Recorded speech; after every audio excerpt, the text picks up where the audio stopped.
भगवान बाल लीलाएं करनी शुरू कर दी लोगों के घरों पर।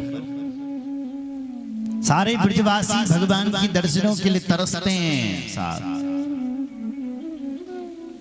वो तरसते हुए आ रहे हैं। कोई गोपी तो गोबर डालने के बहाने कृष्ण का दर्शन करने आती है। सुनो जरा, खेतों में नहीं डालते गोबर, तो गोबर में नंद के घर से डालूंगी, नंद भवन से डालूंगी ताकि कृष्ण का दर्शन हो जाए, इसीलिए गोबर डालने के बाद। कोई देवी छाछ मांगने के बहाने भगवान कृष्ण तक पहुंचती है। भगवान को लगा ये गोपियां कैसी कैसी बहाना मार करके मेरे पास आ रही है, अरे कुछ ऐसा किया जाए कि हम इनके पास चले जाए, इनके घर में चले जाए और इनको दर्शन देकर के आया जाए। हमारे लिए भी तो बहाना चाहिए भैया, हमें भी तो बहाना मिलना चाहिए। तो एक बार भगवान ने मधुमंगल से पूछा, मधुमंगल यनुबत तू इतना कमजोर क्या दे हुए, क्यों हुआ तू कमजोर? मधुमंगल ने कहा, कृष्ण इसलिए मेरी माँ जी दूध तो सब बेच देंगे, और जो बचता है उसका दही बनाती है और दही का घी बनाती है और घी को भी बेच देती है, और मैं केवल प्रणक दें खट्टी मठा देंगे। ले बेटा एक गिलास खट्टी मठा पियो तो जब मैं खट्टी मठा पीऊंगा तो कमजोर नहीं होऊंगा। मेरी माँ दूध तो बेच देती है, घी भी फण बेच देती, और मैं बिला चल तू खट्टी मठा पियो, ये पड़ता आगे तो मैं जब खट्टी मठा पियूंगा तो मैं कमजोर नहीं होऊंगा क्या? भगवान कहते हैं कितनी गलत बात है नी। गौ की सेवा करे हम ग्वाले, ब्रज के लाला, और दूध और घी खाएं मथुरा के लाला, तो मथुरावासी तो खूब मोटे हो जाएंगे खा पी करके। क्यों साहब, हम बेचारे डेढ़ हड्डी के रह जाएंगे। देखो सुनो, अगर हम गौ सेवा करते हैं तो गौरस भी हमें मिलना चाहिए। तो कन्हैया देंगे कैसे, माँ तो देती नहीं है, बोले कैसे खाएंगे हम? तो भगवान कहते हैं अगर मांगने से नहीं मिलता तो फिर चोरी करके खाओ। अरे किसके घर पर चोरी करेंगे भैया? भगवान ने कहा है कि डेरा की बात में सोचो, पहले अपने अपने घर पर चोरी करो, तब दूसरे घर की बात में सोचना। ठीक है भैया। क्या था महाराज, जो ग्वाल मंडली थी अपने अपने घरों पर चोरी करने गए, कुछ सफल हुए कुछ विफल, कुछ फैल हो गए। दूसरे दिन फिर मीटिंग भई, कहा गया कैसी रही चोरी? तो ये क्या बल बल कन्हैया पहली बार चोरी करी और माँ जी ने दिखेली, तने डंडा मारे, ऐसा मारा दिखा लग पीठ लाल करी। भगवान को दिखाया तो सचमुच पीठ लाल मार। भगवान बोले पहली बार चोरी करके आया और पिट के चले आए। तो ब्रजवासी ने बोले कन्हैया हमारा दादा बाबा ने कभी नहीं सिखाया मुन चोरी करी। भगवान बुलाना कि मैं सिकोल तुम इन बल्लभ चोरी करी, मैं सिखाऊंगा तुम्हें चोरी करना। विद्यालय में भर्ती हो जाओ।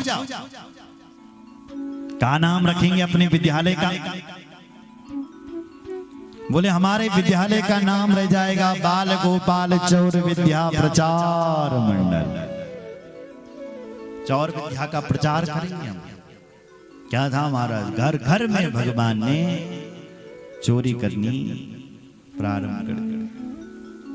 अब तो समस्त गोपियां आती हैं और मैया यशोदा मैया से शिकायत करती है। क्या कहते हैं? ए जसोदा, दौड़ी आती है, कहो बहन क्यों आई? बोले तेरे लाला के गीत गाने नहीं आए। तो बोले तेरे लाला की शिकायत करनी आई। अरे कहा भयो कहा कर दियो मेरे लाला ने? बोले सुन पहले अपने लाला को बुला। तो मैया कृष्ण को बुलाते, बेटा कनुआ, ओ बेटा कनुआ, दौड़े आते हैं कन्हैया, हाँ मैया मोह को बुलाया क्या तूने? हाँ बेटा। देखो कैसी कैसी शिकायत लेकर के ये गोपियां आई हैं। देख क्या कर दियो तूने इनके घर पर? तो भगवान कृष्ण गर्दन नीचे करे, मैया को दया आ जाए। देखो मेरा कन्हैया कितना भोला भाला है, बड़ी मुश्किल से तो हुआ है, ये गोपियां शिकायत कर रही हैं। तो मैया डांटना छोड़ देती हैं और गोपियों से पूछती क्या किया इसने। तब एक एक गोपियां शिकायत सुनाती। सुनो बहन। वत्सान मुंचन क्वचिद समये क्रोध संजात हासन स्तेयं स्वाद्वत्यथ दधिपयः कल्पिते स्तेय योगी मरकान भोक्षन् विवति सचिन नाति भाण्डं भिनन्ति द्रव्यालाभे सग्रह कुपितो यात्युपक्रोश्यतो कान्। एक एक गोपी की शिकायत। एक गोपी कहती है सुनो मैया, चरुन्याल बोल मेरे घर पर आई और मेरे घर का साफ बछड़ा जी ने खोली दे। माँ ने कहा तो कोई बात नहीं, तुम तो दूध दोहने जा रही होगी गौ माता का, उस समय तो बछड़ा खोलना पड़ता है। क्यों साहब? जब गाय पिलाते हैं तो बछड़ा खोलना पड़ता है कि नहीं? तो गाय पिलाने जा रही होगी तो कन्हैया ने बछड़ा खोल दिया। तब तक दूसरी गोपी कहती नहीं नहीं नहीं नहीं नहीं, गाय धोने का कोई समय नहीं हो रहा था, तेरा बेटा कुछ समय में आया है, गाय धोने का समय नहीं हो रहा था। गाय धोने का समय तब जब पहले बछड़ा खोल के चला गया। तो मैया ने कहा एक काम करना, कर बोल डालो ना मेरे बेटा, तू इसको डांटना, तब तेरे घर पर कभी नहीं आने वाला। तब तक तीसरी गोपी ने कहा मैया मैंने वो भी करके देख लिया। क्या किया? बोली मेरा बछड़ा थे खाऊं लगी, तो मैंने तेरे कन्हैया को डांटा। कहां बछड़े खोल रहा है? मैंने जो डांटी और यही हंसी आई, और जैसे ये हंसा तो मेरा जितना भी क्रोध था ना सब ठंडा हो गया। क्रोध संजात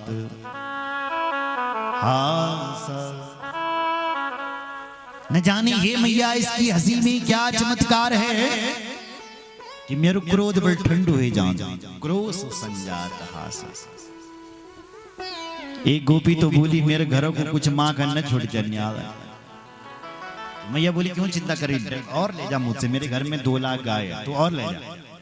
तब तक तीसरी गोपी बोली अरे घर की धमकी मत दे, हमारे घर में भी गाय है और चन्याल ने मेरे घर पर भी ना छोड़ी। अरे तेरे घर में क्या कर लिया? बोले मैंने सोचा कि बालक की चोरी चोरी करके खा रहे हैं, तो मैंने एक काम किया, अपने घर के मटके,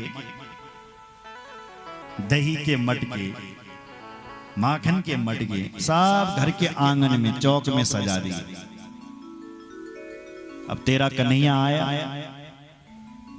इसने देखा आज तो सज रखे हैं भैया, खाओ, तो दोनों हाथों से खाने लग गया। ब्रजवासियों को बुलाया तुम भी खाओ, ब्रजवासियों ने भी खाना शुरू कर दिया।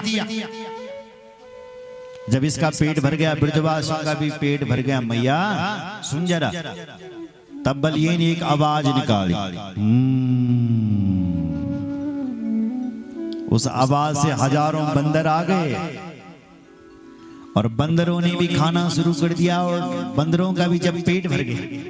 देखो भाई बंदरों की तो आदत है, जितना खाए तो खाए, नहीं तो सुन सुन करके चली जाए। तो तेरे कन्हैया ने भी सूंघना शुरू कर दिया बंदर की तरह।